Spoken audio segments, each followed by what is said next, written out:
ఇక కానిస్టేబుల్ రిక్రూట్మెంట్‌కి సంబంధించి గనక మనం గమనిస్తే అత్యధిక పోస్టులు ఇందులో మనకు కనిపిస్తూ ఉన్నాయి.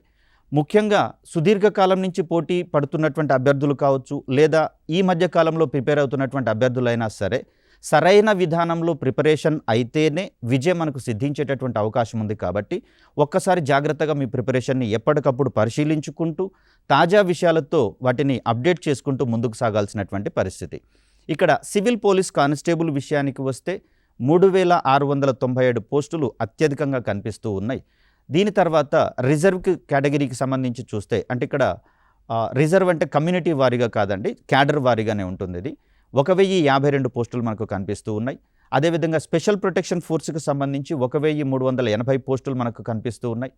ఫైర్ డిపార్ట్మెంట్కి సంబంధించి 751 పోస్టులు. అదేవిధంగా జైల్స్ విభాగానికి సంబంధించి చూస్తే పురుష అభ్యర్థుల కోసం 196 పోస్టులు, అదేవిధంగా మహిళా అభ్యర్థుల కోసం మరొక 12 పోస్టులు, మొత్తంగా 7112 పోస్టులు మనకు కనిపిస్తూ ఉన్నాయి.